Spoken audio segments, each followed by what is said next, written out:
سب سے پہلے ہم خواتین کے حقوق کی بات کریں گے اور مرد کے فرائض کی بات کریں گے۔ قرآن مجید میں اللہ تعالیٰ فرماتے ہیں وَعَاشِرُوهُنَّ بِالْمَعْرُوفِ، مردوں کو خطاب کر کے فرمایا کہ عورتوں کے ساتھ بھلے طریقے سے زندگی بسر کرو، معروف طریقے سے زندگی بسر کرو،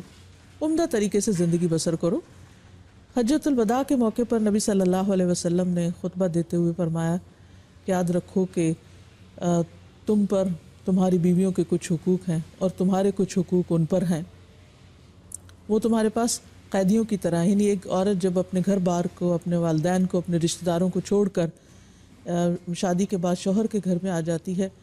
تو وہ ایک طرح سے شوہر پر ڈیپینڈنٹ ہوتی ہے اور شوہر کی ذمہ داری میں ہوتی ہے۔ تو شوہر کو یہ تعلیم دی گئی کہ وہ اس کے ساتھ احسان کا معاملہ کرے، اور اس میں سب سے پہلی ذمہ داری جو شوہر پر آتی ہے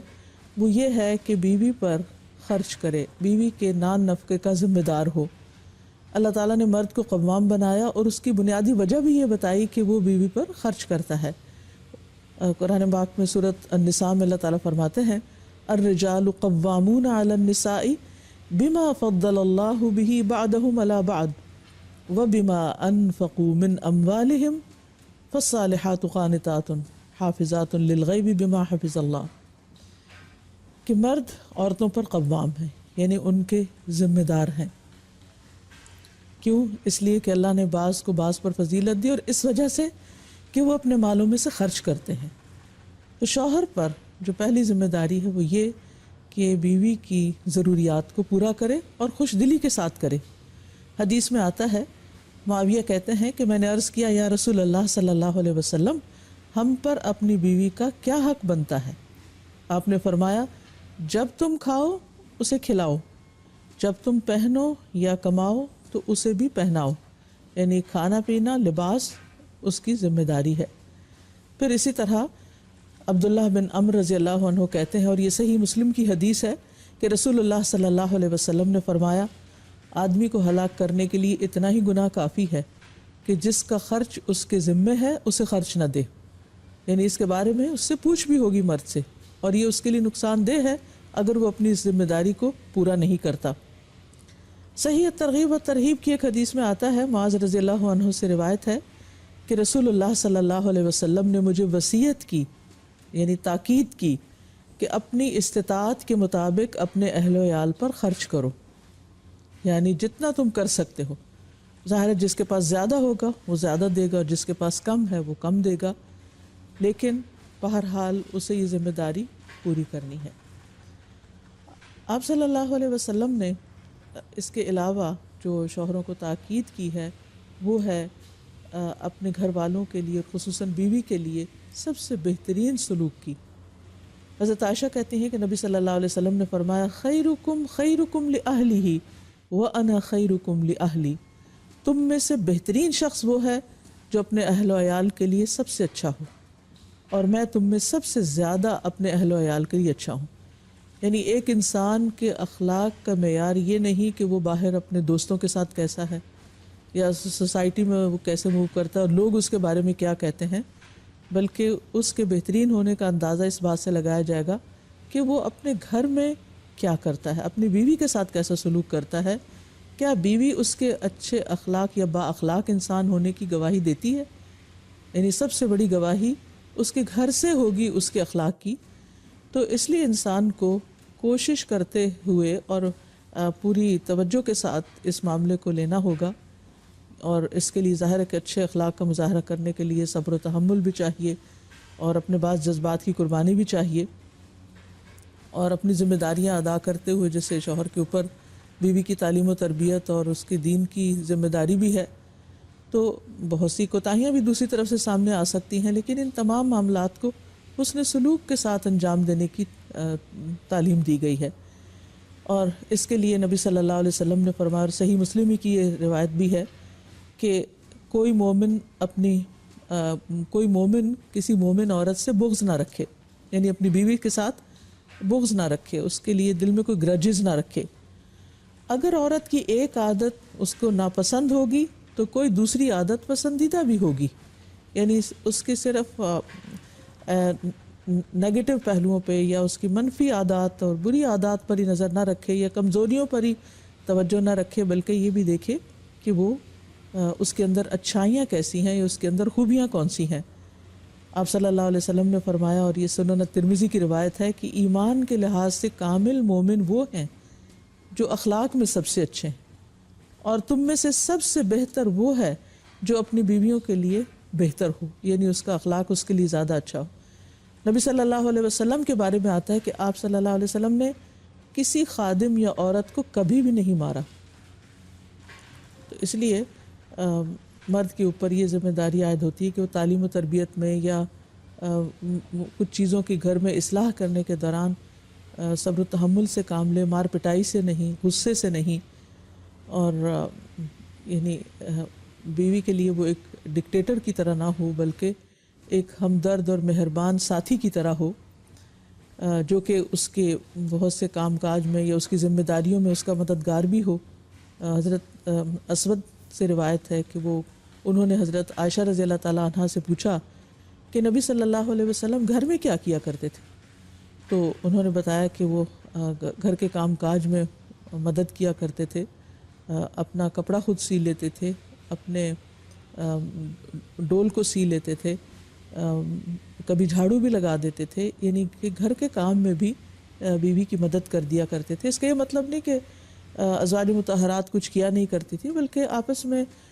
محبت اور ایک تعلق اور ایک کنسرن ظاہر کرنے کے لیے، ایک بانڈنگ ڈیولپ کرنے کے لیے جو ایک بہترین طریقہ ہو سکتا ہے وہ یہ کہ جب کوئی شخص اکیلا کسی کام میں لگا ہوا ہو تو دوسرا شخص اس کی مدد کرے، اور نبی صلی اللہ علیہ وسلم نے اس کی بہترین مثال قائم کی۔ نبی صلی اللہ علیہ وسلم نے فرمایا، ہر وہ بھلا کام جو تم اپنے گھر والوں کے ساتھ کرو وہ ان پر صدقہ ہے، یعنی بیوی کے کام کاج میں جو بھی مدد ہے وہ ایک طرح سے ثواب کا کام ہے۔ جیسے کہ نبی صلی اللہ علیہ وسلم اپنے گھر والوں کی خدمت میں ہوتے تھے، لیکن جب نماز کا وقت آتا تھا تو سب کچھ چھوڑ کر نماز کے لیے چلے جاتے تھے۔ پھر اسی طرح